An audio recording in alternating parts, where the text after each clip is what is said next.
And here we are again for another episode of Cats About Town, back again in this beautiful Tucker house, nestled away in our Clarence Creek of Clarence Rockland.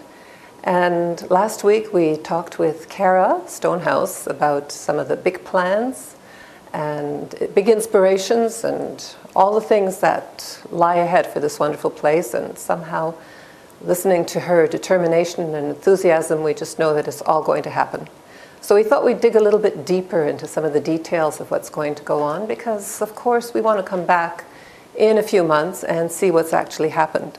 We're going to talk today to some of the people who are involved in the nitty-gritty details to fill us in a little bit on some of the things that Cara was talking about for those of you who might be more interested, and possibly opportunities for volunteering and coming and lending a hand. Because obviously we can go so far with the money that comes from Trillium. There might be more money needed from fundraisers or from actually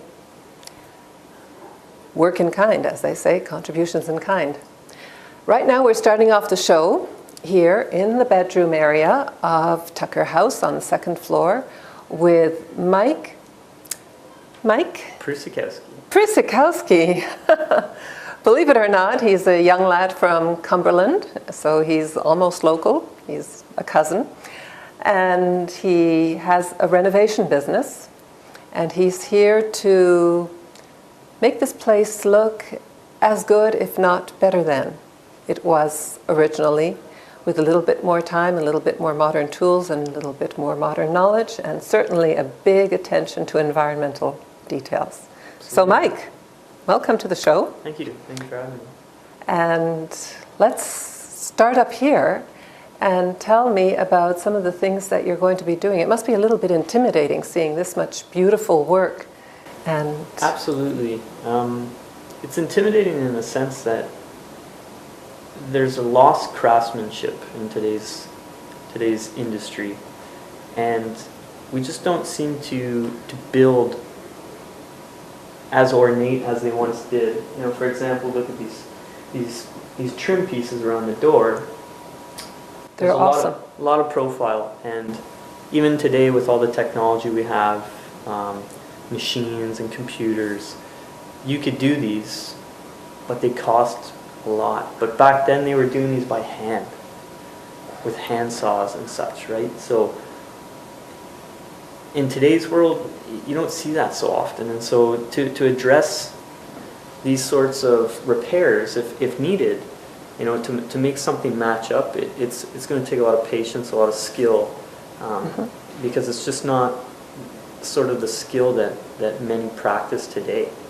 And so our background is sustainable and heritage carpentry, and so we do have the skills to try and address any sort of corrections in any of the damaged features in this home. But it's certainly something you don't see or practice every day. And like anything, practice makes perfect. So I mean, it's going to be fun. It's going to be fun and challenging to work on this house. And you just don't see craftsmanship like this anymore today. Everything is time and money, and this was a home that was obviously built with care and time and patience. And so we need to walk through and take the same sort of care and steps to achieve the same sort of look. It is absolutely amazing to me to see the house that is obviously with the original molding over 100 years later. To the naked eye, I don't see many flaws. In the walls, yes. But yes. in the molding, I don't know. I don't see it. It's amazing. It's amazing what they've done, and I'm very young. I come from a generation that's, you know, spoiled. Everything's sort of handed to us, but when you see something like this, you see how hard people worked, how much they cared about their homes and took care of their homes, and it boggles my mind how they did something like this back then, because we're so used to power and power tools and all these things that make construction go so fast and so easy. But back then, you know, I can't even begin to wonder where or how long this would have taken to build in today's world. No. Just even with power tools. No, it's true. It's true. So it's quite amazing.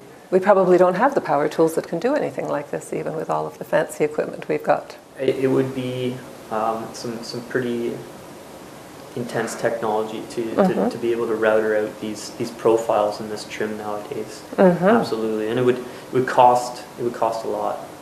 It would, without a doubt. Yeah. And of course, you're on a budget. Absolutely. For Absolutely. the time being. So what are the priorities?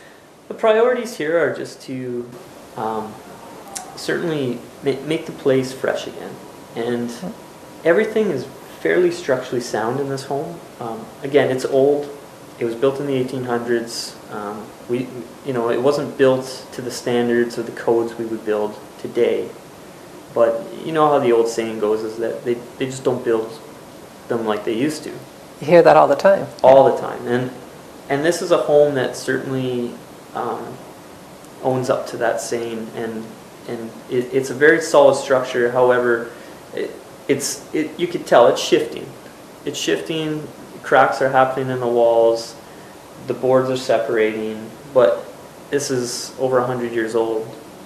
It's inevitable. My house is 20 years old and it does that. Exactly. and this isn't nearly the same types of foundation that we would build with today. To be honest, the main floor structure is wood logs, and you could go to the basement and you'd see that they still have bark on them. Really? Yeah. And the spacing between them is enormous. Versus today we do floor joists that are only 1.5 inches thick, maybe 10 inches deep, depending on the floor structure, and they're about 16 inches spaced. These are maybe 4, 6, 8 feet spaced apart, and this home is hardly shifted. Well, it's certainly, I walk around, and I think I mentioned it, this is the last episode, that the floors aren't creaking and cracking under my feet. No. And I guess there are a few lessons to be learned there. Do we have the blueprints of the house? Did they bother? I don't have them personally. Kara and Diana may have an old set. As far as I know, they only have a plot plan of the land and where the house was going to be located on that. Okay. I believe there's still some tracking happening right now to find out where those are and how they sort of plan this home. Okay. And if there's any sort of, over the years, anybody's kind of patched over anything that was original. We know that there's a fireplace that's buried away at this point that's decommissioned. Buried in a wall? Yeah. Oh. Decommissioned. They don't use it anymore. It's a hazard, and that's all I know at this point. I'm still learning lots as I work here and as I meet with them, and as they find out. They've got heritage students on board with this team. They've got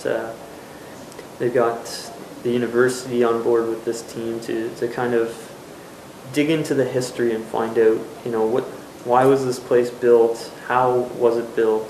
What is the whole concept behind the architecture and the room layouts and such? So okay, it's quite interesting. It's quite the little journey. So up here, you're going to be basically patching cracks and filling in holes and retouching scratches and scrapes.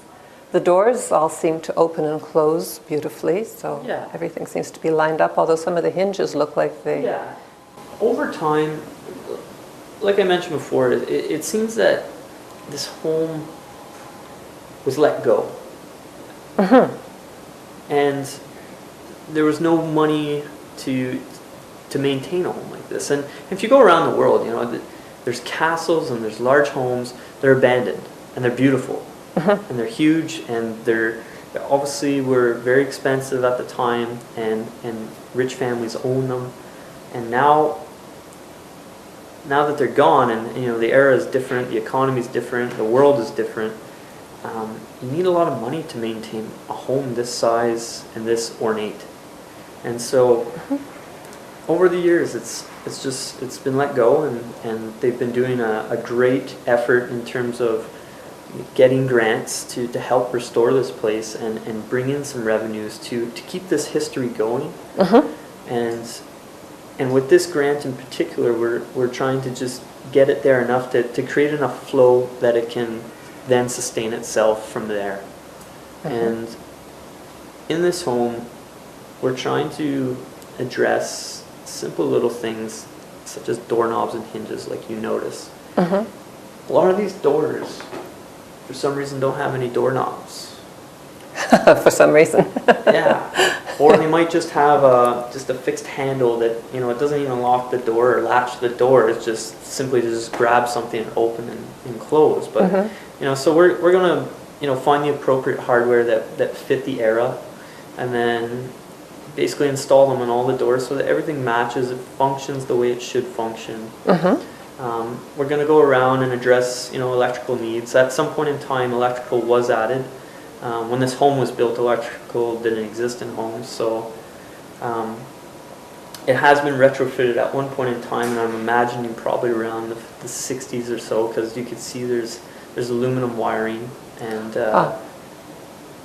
I think about half of it has been addressed, but in terms of this grant, we're going to address the rest of it for safety reasons and liability reasons, and then we're going to add some plugs and some switches and some lights, and especially in an area like this, it's sort of the great hall of this home, and it'd be lovely to have a chandelier right here, or even in the middle of that. Which looks like there was one once, right? Yeah, and that's probably where they probably hooked a simple chandelier that had candles on it, and they put their candles. Not happening anymore. Not happening anymore. Not in today's world. No. Yeah, but it would be pretty neat. Yeah. So yeah, we're going around and we're going to add some plugs and some switches and address any sort of circuits that are outdated, that may be aluminum, may not be grounded, and make sure that those are taken care of and they're safe for the public that come and stay here.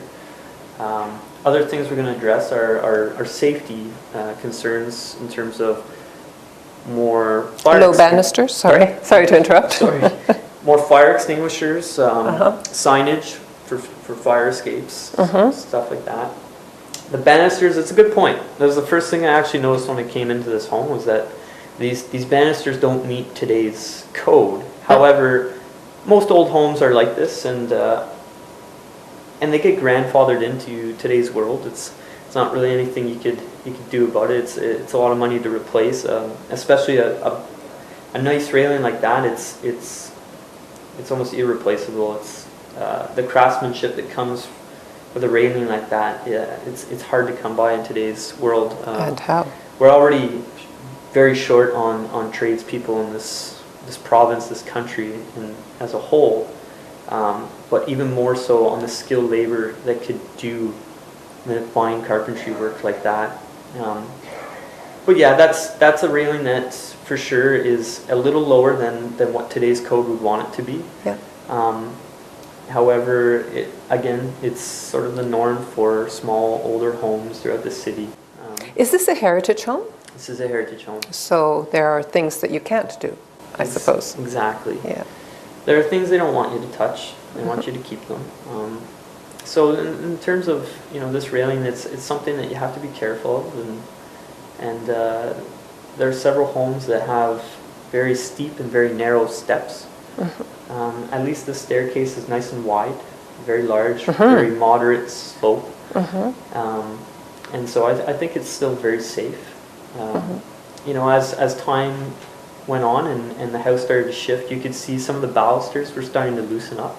We've already gone around and re-glued and nailed each of those balusters that were loose, and so they're nice and solid again. There's a railing down here in the hall that we call the servants' quarters area.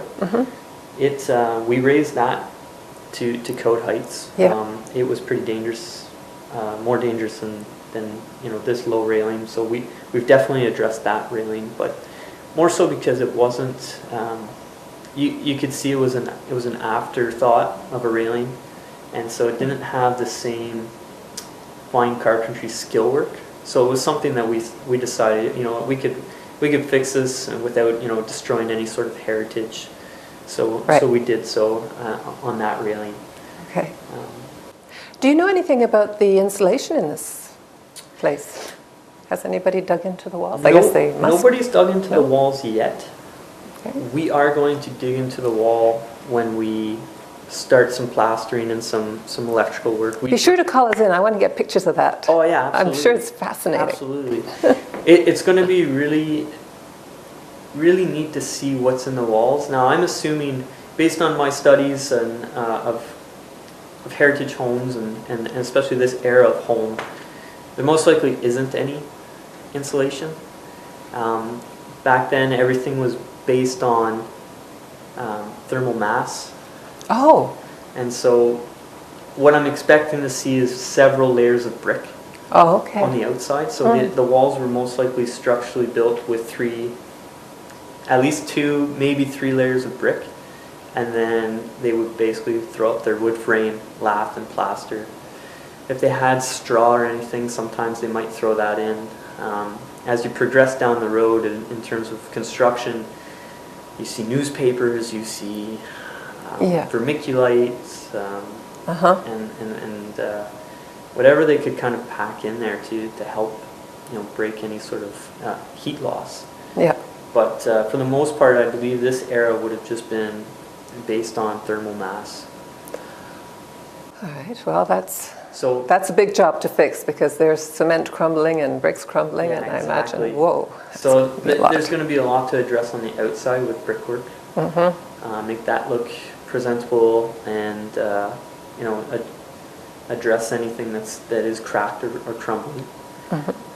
From the inside, what we do plan on doing is taking a core sample of the wall right through, so that we could keep as a heritage sort of monument of the wall construction. Oh, what a great idea. It would be really neat to sort of display as to, how did they address their needs of staying warm, Yeah. It's, winter hasn't changed since 1860 in this area of the world, so if anything, it's getting warmer. Well, it gets warmer and then it gets cold again, and nobody knows anymore. Yeah, and so they had to keep warm as well, and their theories were, well, thick walls keep heat in longer. Yeah. So that's what I'm expecting. And keep the heat out in the summertime. Exactly. And it works completely in the same method in the summer. Okay. So I'm expecting to see a few layers of brick on this home for insulation. Okay.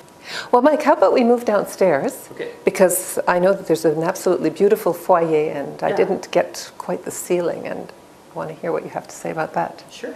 Because it sounds like you've got a few fun months ahead of you here. Oh yeah, it's going to be a good time. Yeah. Absolutely. Okay. So we're going to break now for a special announcement, and then we'll be back downstairs. Your health. Tips for healthy living. No amount of alcohol or type of alcohol is safe at any time during pregnancy. If you are pregnant or planning to become pregnant, you should not drink alcohol. Family and friends can help by making sure that alcohol-free drinks and other alternatives are available at gatherings. Protect your baby's health by not drinking during your pregnancy.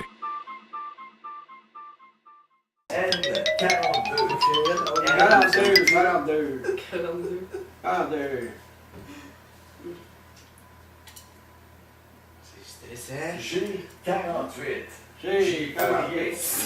Wow, c'est moi qui l'ai. C'est moi. C'est à moi. Oh, bingo! Bingo! Ah, t'as pas crié?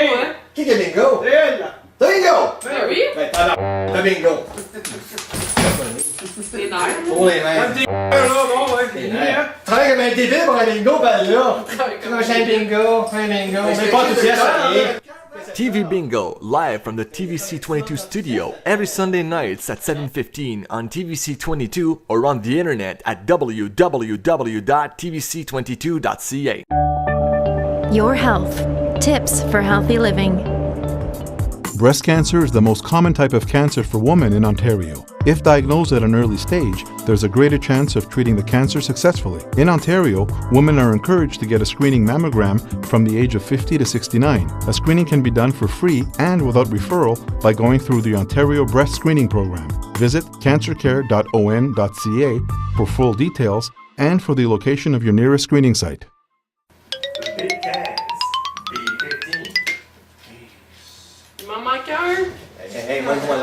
Non, non, c'est moi avant. Hey, t'en fais. Au 74, au 74. Ouais, c'est palpitant. N44. Ah, il t'a gagné, là. Appelle donc. Ah ouais? Non, ça, c'est celui qui a gagné dedans. Oui, c'est lui qui a gagné. Ben, criez, moi! Même pas joué. Bingo! Ben là, on joue comme des cartes, là, tu gagnes pis tu nous le dis On pas! peut même pas jouer. Ah Ah, ouais? la cochonnerie que c'est ça! Hey! Quand? TV Bingo, live from the TVC22 studio every Sunday nights at 7:15 on TVC22 or on the internet at www.tvc22.ca. So here we are back in Tucker House downstairs and in front of the front door, which certainly looks like it could use a little bit of touch-up, but I guess it's not used very much right now. And why might that be, Mike? At this time, because the hardware is not very suitable in today's world. As you can see right now, it's just got a simple deadbolt latch, not something you would typically see on your standard home door nowadays. Good heavens, no. No, and it needs some adjustment. It sticks a bit, and so it's just quite Okay. annoying to get into. So they use the back door. There's proper locks on the back door, and so they keep this one locked almost permanently. And everyone's kind of traffic flows through the back at this time. Right. I mean, the goal is certainly to put on some appropriate hardware. One for aesthetic reasons, two for security reasons, and so this can be the main functioning door as it once was. Right. You can see even with the side lights of these windows, the trim pieces are starting to fall, and so we're going to open those up and address them and fix them up, give them a fresh coat of paint, and that way this door can be used. Yeah. Well, it must be very exciting when you come into this place and look at the ceiling, which is... That's the idea, is to be able to walk into this door and go, wow. Wow. This has to be the first impression of the home, is to walk in and say, wow. And it's pretty, for me, it's there. I walk in and I go, wow. Because I do construction, and I know to do this sort of detail, to build this grand foyer like this is difficult. And this is a bold statement when you walk in and you see this sort of architectural detail with the crown molding, the trim work, the rosettes where the chandelier's hanging from. That chandelier's got to go. That chandelier's got to go. That won't I'm do. not an interior designer, but I know this chandelier could. We need a chandelier. Anybody out there? We need a better chandelier. The gold is out. Yeah. That was 1990. We're either coming to 2014 Not a good year. or we're going to 1860. Yes. So, yeah, I mean, these are sort of fixtures that we plan to address as well as within this grant, is get something that's a little more eye-catching, Yeah. a little more welcome. Yeah. So, But not candles. not candles. It'll most likely be something that's maybe some wrought iron of some sort. Oh heavens! I think IKEA could produce something that would be more suitable than that. Yeah, exactly. So, So, Mike, yeah. I look at these moldings around the doors, and they look to me like the ones upstairs, but they're covered in this paint. Is underneath that paint that same beautiful wood that's upstairs? I'm not too sure. You don't know? I'm not too sure.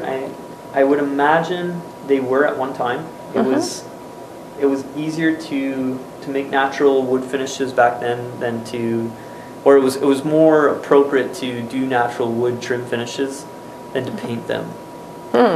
So I would imagine that this does have a nice natural stain underneath it. However, as time and eras went on, the white trim became very popular. It still is today. Yeah. However, you still tend to see finished stained wood trim, but Yeah. in higher end homes, I would say, Yeah. it is a lot harder to make tight joints and profiles with naturally stained trims, because Okay. with paint, you can cheat a bit. You could be off a bit, and you could caulk the joint, and it looks like it's nice and tightly fit, and you paint over it. When you do that with natural stain, you can't just wood fill it and stain it. You'll see the wood fill. Yeah. So you could tell that maybe perhaps at some point in time, because this was such a heavy traffic flow area, as time went on and it gets dinged up, to patch that sort of thing you would have to use a wood filler of some sort, but stain really brings out wood filler. Oh. So as patching probably went on, you could use a caulking, a latex filler of some sort, and then paint over it, and it looked brand new again. Right. So that's what I'm assuming happened at some point in time. It was the cheaper fix. Yeah. And eventually that becomes important. However, I do find it still fits, today's sort of era. Even back then, white trims were still fairly popular in some areas. So I think it still presents very well architecturally. Yeah. And I don't know, I like the color, but I don't know if they're going to be keeping I think they this will. shade. They're in terms of Very the color rich. selection, we've hired an interior decorator and as well as these heritage students to kind of research the era and the sort of colors they would use in these homes, and you can certainly see through history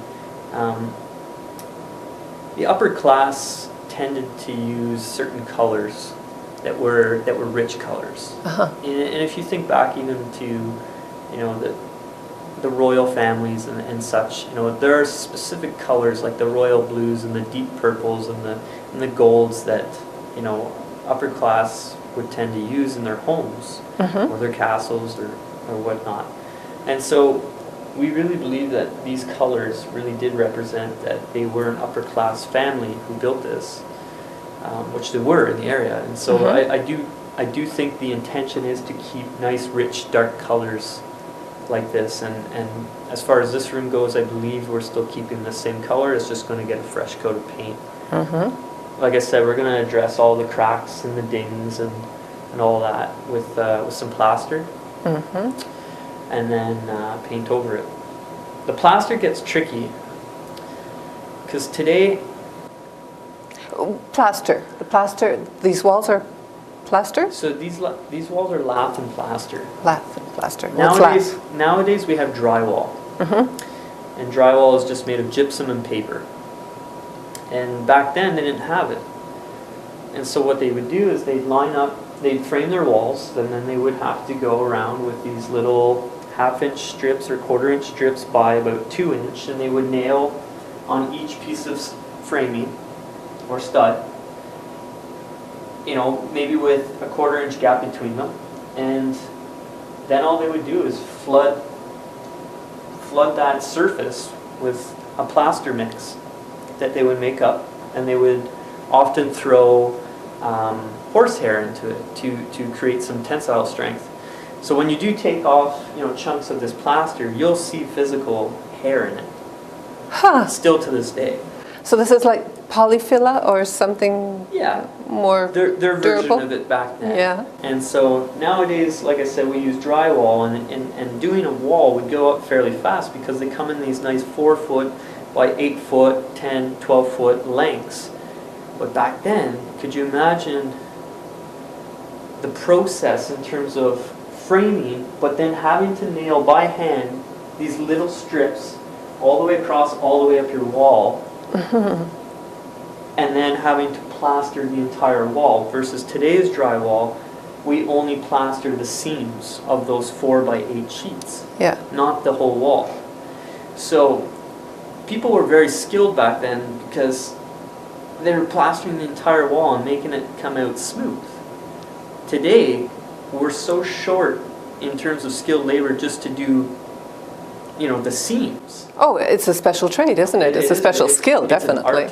It's an art. Not everybody can do it. It's an art in itself, and you can certainly appreciate the people who did these homes back then, because their forearms must have been huge. Just doing all this trowel work up and down in several coats.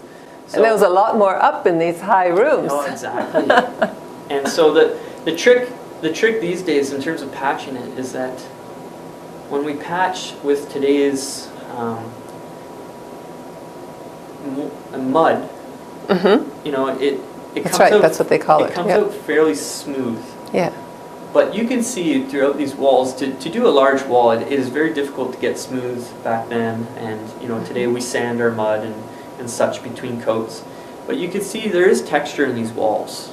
Yeah. And you can see the troweling texture.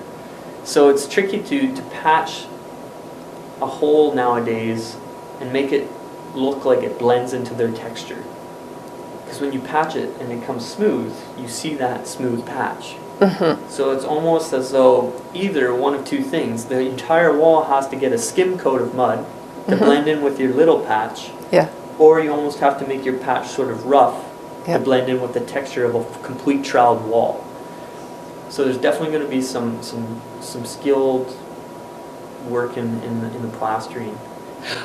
I would cheat. I would put wallpaper. You go wallpaper. I would go wallpaper. Most people say, "Oh, let's just drywall the entire walls." I go right over this. Oh, I don't know. Yeah.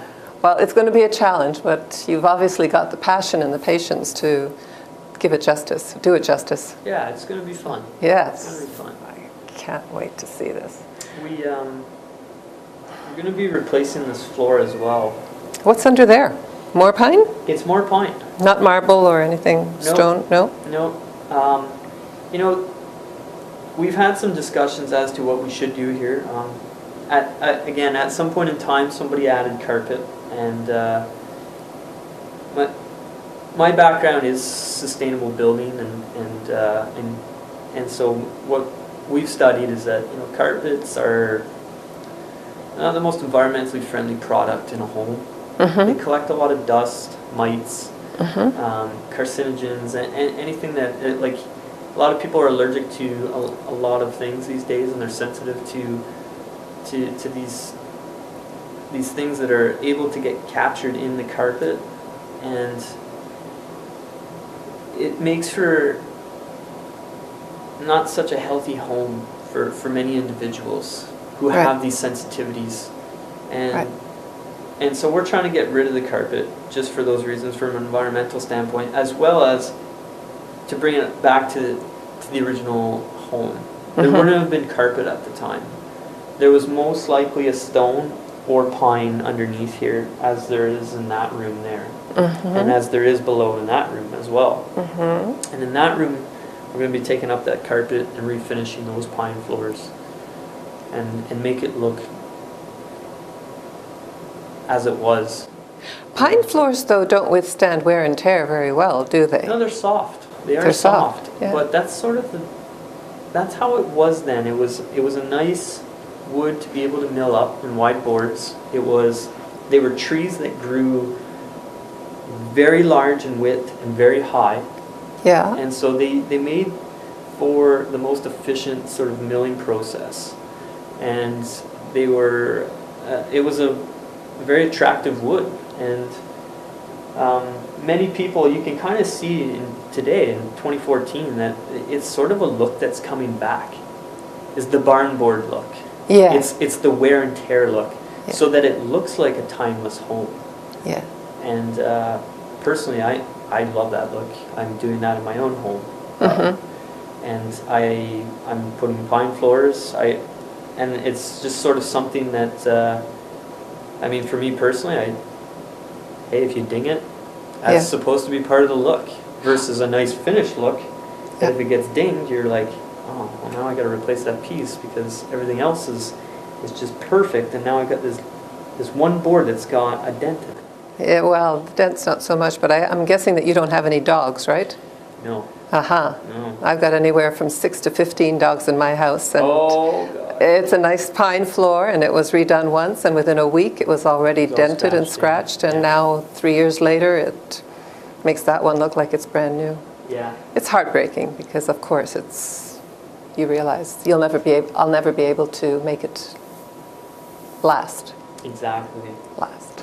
But again, it's a look. It's an architectural look, and it's that's what it was then in many homes, in most homes. And and so what we're going to try to do in this foyer here is either put a natural stone or bring back the pine floor. The problem with the natural stone is that if it's natural, it's, you know, you might get something like slate, you know, nowadays if we tile it, but the slates they're pretty dark colors, black, gray. Yeah, that's true. So, you know, so it may not be the most presentable entrance for this home. We probably want something more on the light side and more eye-popping versus a dark color. So I'm leaning towards the pine. The decision still has yet to be made whether we're going to put something as durable as a tile product or a stone product, or if we just keep it with the time of pine. So that's sort of this discussion process we're in right now for this area. Well, I don't know if it's feasible in a home like this, but there's also poured concrete that you can texture, that you can color all kinds of you can acid nice stain shades. Nowadays. You could add tints to the concrete now. Yeah. You can do anything with concrete. That's the beauty of concrete. Oh, it is. It's amazing. Yeah. And if it cracks, you fix it. Exactly. Yeah. Absolutely. Well, all right. So we have 2 rooms here, and I guess one of them must have been the living room, salon, and the other one was the dining room. And those are both going to be fixed up as well? Absolutely.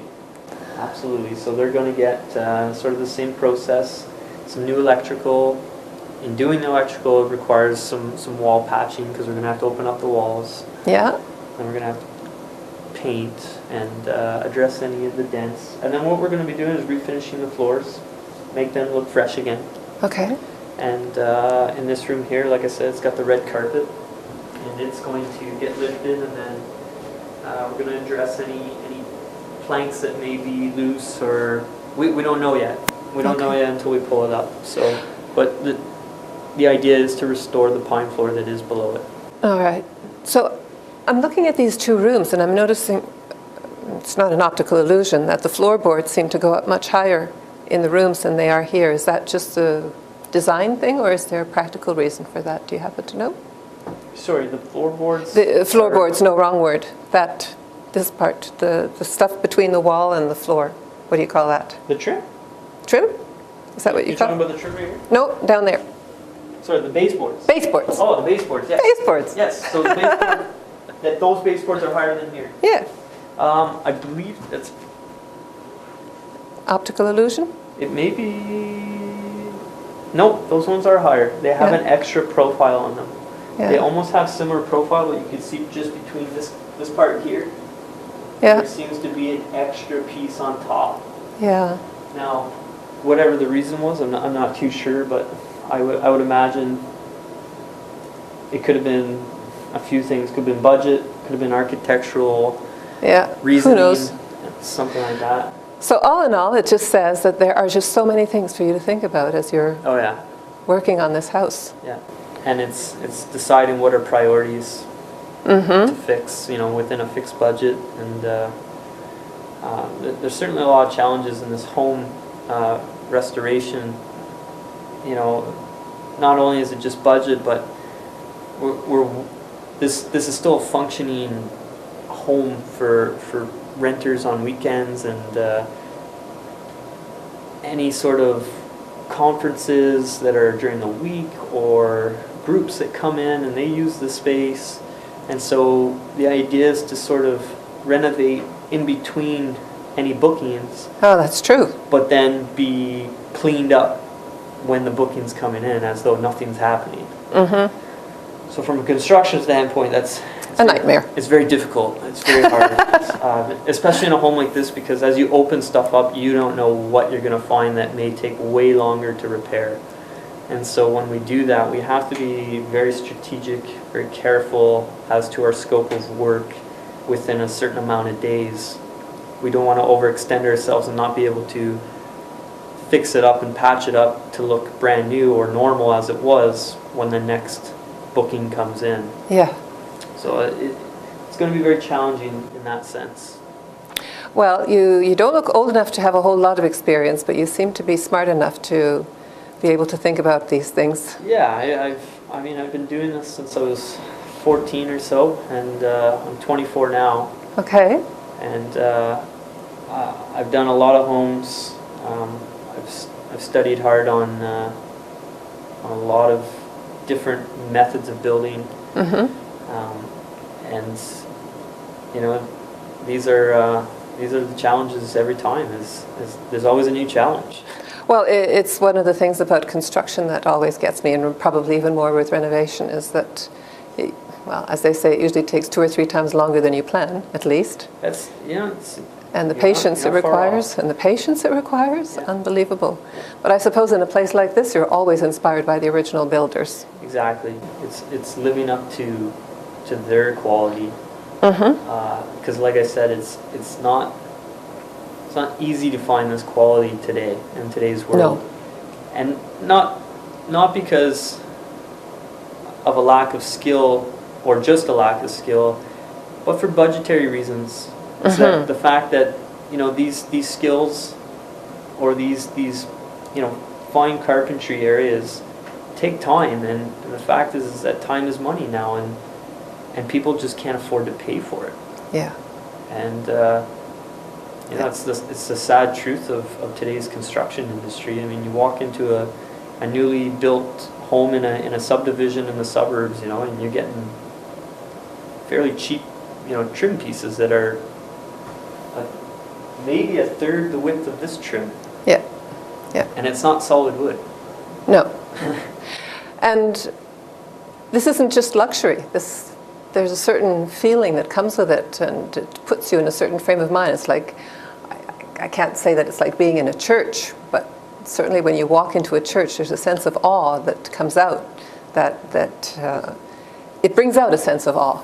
It brings out a sense of appreciation. And we should all feel that more, yes. For me, it's in a sense of appreciation of the quality and the time people took to do things so well. Mm-hmm. Versus in today's world, it seems that, at least in construction or any industry, is that people are trying to rush, take shortcuts to look out for their bottom line of their bank account. Mm-hmm. Well, it's a reality, unfortunately. Too many people have blown their bank accounts, so you have to be careful with those things. Exactly. Now, I think we've just about intimidated ourselves completely with the amount of work that you have to do in here. Yeah. And I suppose you're probably looking at several months. Yeah. We have a deadline of, I believe, it's May 31st. So May 31st, okay. Again, to work in between bookings it makes it fairly complicated. However, given the fact that this home is large and it's working off one furnace and no insulation, there's not very many bookings in the winter, so it makes it good for us to get a lot done in the winter. Good point. Good point. Well, here's another good point for you to consider, is that in end of May, April, or June, we're going to be coming and we're going to be doing a report card on you. Oh, that's great. So there. Those days when you don't feel like, oh, God, I can't do it again. I'm just going to take another break. Remember, the whole community is going to be watching. Awesome. Thank you so much for your time, Mike. This has been very instructive, and I could ask so many more questions, but I'm afraid that I might put some people to sleep or get a few people calling in and saying, well, no, that's not the way you should do it anyway. No problem. So thank you, Mike, and good luck, and see you in a few months. Thank you so much. Bye-bye. And that's it for the time being. We're going to hopefully talk to the historian about Tucker House now, switch to a little bit about the people, not the things in this place. Yeah. And we'll be back after this break. Thank you. Your health. Tips for healthy living. Carbon monoxide is an odorless, colorless gas that can cause illness and death if it gets into your home. Carbon monoxide can come from fuel-burning appliances, idling vehicles in the garage, outdoor barbecues, and tobacco smoke. To keep your home safe, purchase a CSA-approved carbon monoxide detector. Be sure to install it in a place where you can easily hear the alarm while you're sleeping. Remember to replace the batteries each year and to replace your detector every 5 years.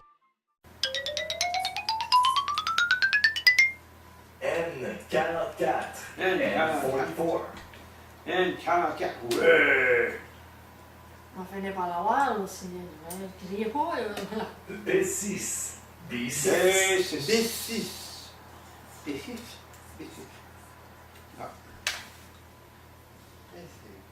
G59. G59. Hey, c'est toi qui l'as! Ah, où ça? Là! Ah! Hey! On fait la vague!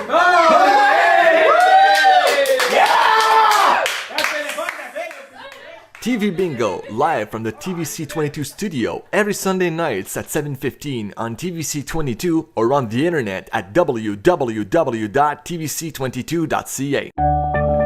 Your health. Tips for healthy living.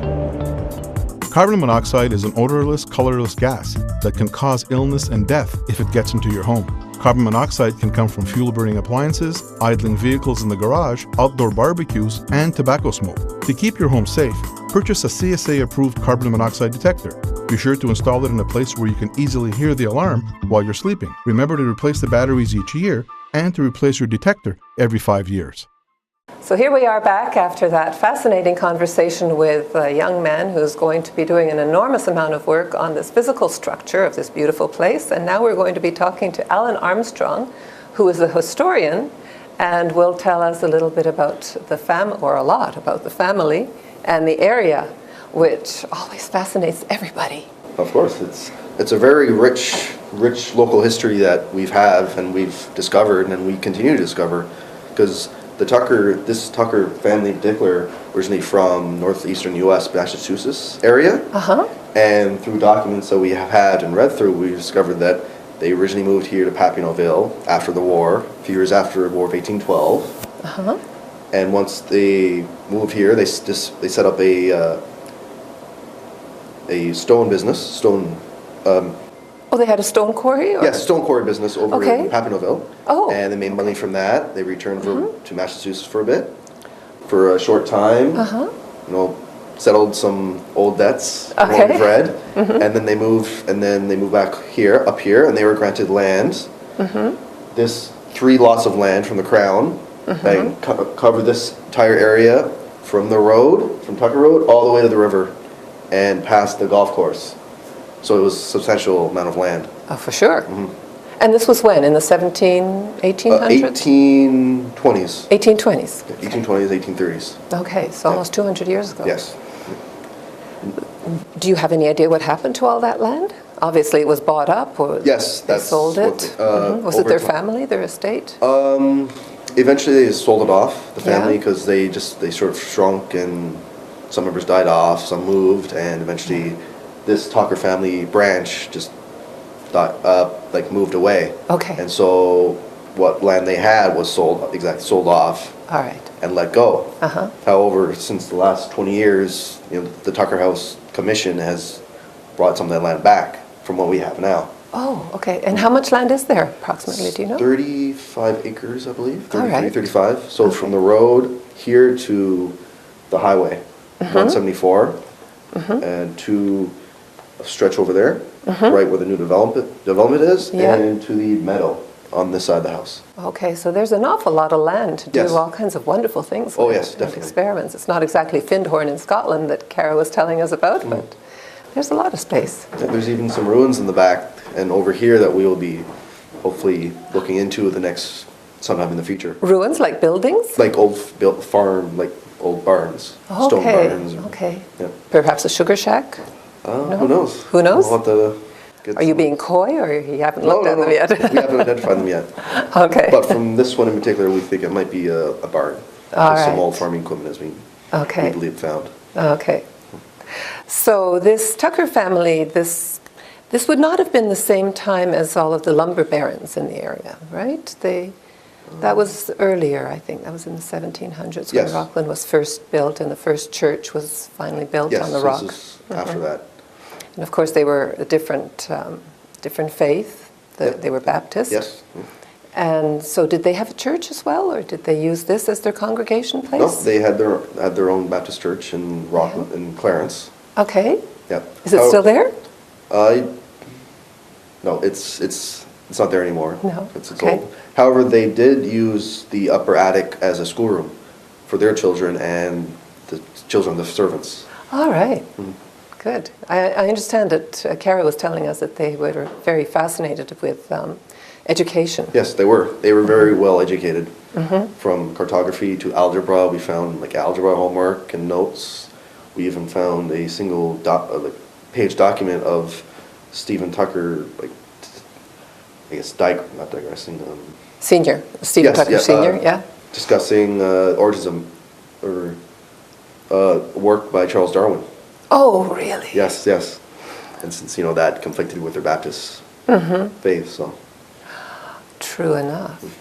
You have to wonder in those days how they managed to find the time to read. Obviously, it must have been all by candlelight at night after their work was done. Oh, definitely, definitely.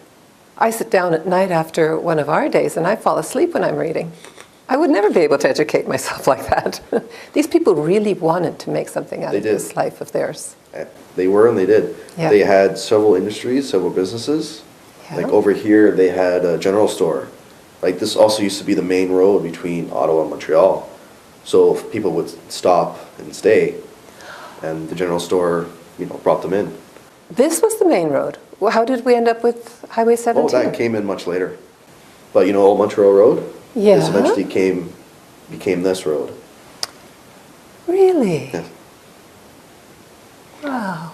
That gives it That a was a whole new change. feeling, yes. Yeah. I'm surprised because I really thought that old Highway 17 was the main road, and it's probably the road that we took years ago that we used to take years ago. So this would have been the main road, and they had a general store, and these houses that are here, they all seem rather out of period. Were there no other houses in that time? There were. Well, for example, this was the house of Stephen Tucker Jr. and his family. Okay. The one right across the way, that was for Stephen Tucker Sr. and his wife. Oh, the house that's still standing there? Yep, that white one? Yes. Oh. Yeah. Okay. That's owned by a private family now. All right. So we don't have access to that. Okay. But that was not the general store? No, that was the brick building just a short way down the road. Oh, and that's a private home as well? Yes, yes. All right. So they had their general store. They were obviously prosperous because you need... Was that from Massachusetts or from here? From here, because they eventually set up a cheese and dairy business, which they're very prosperous from because we had the receipts. Okay. They made business between Ottawa and Montreal. Okay. They also had, from their general store as well, they sold sports equipment. We have receipts from that as well, like showing various, purchases and sales. Yeah. Do you have any of the sports equipment itself? Fortunately not. No. However, a couple of the receipts mentioned solar lamps. What? Yeah, so these were solar lamps that went on bicycles. So like the early bicycles in the area. So, people were able to ride them after dark or in the dark. Do we have any idea how those worked? Not at the moment. We'll have to do some more research. It wasn't just the Mayans that had all kinds of surprises up their sleeves, eh? Yeah. So they had a dairy farm. So does that mean they had cows, or did they take milk from local farmers? They took it from local farmers. We have ledgers that have names of all the farmers of the area. Okay. And listing who they bought from, how much they bought from them, how much they sold. And then I suppose this would have been back in the 1800s, perhaps the 1850s? 1870s, 1880s. But the dairy business came in late 1890s. All right. 1890s, early 1900s. General store was before that. Okay. So what happened to that dairy business? It just eventually became defunct. Eventually just closed down. So do we know the building that they did all this work in? We have maps of the Tucker property, the original Tucker property, with buildings marked their own. However, they don't say specifically which one is which. Oh, okay. They just show little squares direct to symbolize their own. All right. Okay. But from what we have gathered, it used to be on where the golf course is now. So it's lost. Oh, the plant, the factory, Yeah. the cheese factory. Okay, so fascinating. Because obviously everybody is aware of the Saint Albert cheese factory these days and everything that they've gone through and the beautiful initiative it is as the co-op definitely. operation, one of the oldest in Canada, I understand. So they have quite the operation going there, and a lot of people who work there. It's all like a big family. Yes, yes. So do you know if they had a lot of people working for them here as well, or did they manage it They on their no own? doubt did. Yeah. Yeah, from the cheese and the dairy and even the stone quarry right across the way. They needed people for that. Of course. Yeah. So what happened to all these Tuckers? They just eventually passed on. They can't do they can't do that. There are a couple surviving Tuckers like Okay. at this branch, but All right. they've since moved a long way. They've have moved long away? Since moved away. Yeah. However, there are most likely Tuckers from the other branches as well, All still right. living in the United States. Oh my goodness! But it seems a shame to think that there's nobody that you can celebrate the grand opening with. Wow. Yeah. Still, they've left a beautiful legacy. They have. That's inspiring a lot of people. And who knows if this follows the path that I can see Cara taking it in. It's going to be a self-sustaining operation. It will be. And we might just have a little dairy operation here, maybe with goat cheese or something. Possibly. So you have a lot of documents, and what's going to happen to all of these documents? Well, Where are they now? Some are up in the attic, stored in the attic, and others are stored in the Tucker House office. Okay. And part of my continuing job is to determine safe preservation practices for them. All right. And some will be conserved by my own hand Yes. in the near future, and others we have applied to have them treated by the Canadian Conservation Institute. So those are some of the larger artifacts. Okay.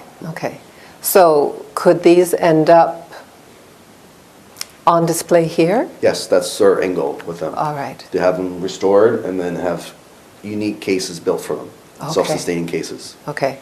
Because obviously we can't have people handling them. No, they are very fragile. Do you wear gloves when you handle Of them? course. Yes. Despite that, yeah. Always wear gloves. Yes. But they can be in the attic. They must be in special These containers? ones in particular aren't in the attic. Others can be, are, but that's just temporary. All right. Okay. Well, you have a fascinating job here, too. Yeah, I love my job. I imagine every day that you're looking at those, you're learning something new. And there's no language barrier. It's not like you're having to interpret Sanskrit or Old English or Old French. Everything is in a language that you can understand at least, so that makes it go a lot faster. Indeed. Wow, Alan, you're a lucky man. You're going to be writing a book about this? Now that you mention it, maybe. In the future, Of course, how could you not? Yeah. You're probably going to be knowing more about the Tuckers than anybody else at this point. Yeah. Well, thank you very much. Thank you for your time. Thank you for coming out on this horrible, blustery day. It's really not a very pleasant one, but it's nice and cozy in here. And the nice bright colors certainly make it feel very warm. It does. And as I mentioned to the others, we're going to be coming back in April when the renovations are done, and we're going to do another story on it. So hopefully we'll be seeing some of your work as well by then. Next for the winter, I'll be doing my internship here for my program. Okay. Yeah, so I will be here in April. All right. Wonderful. Oh, this internship is where? University? At Algonquin College in the Algonquin Applied Museum College? Studies program. All right. So it's all coming together beautifully? It is. Just the way it was meant to be. Exactly. Yeah. Wonderful. Thank you, Alan. Thank you. All the best. Thank you. And now we're going to take a little break Okay. and be right back. Okay.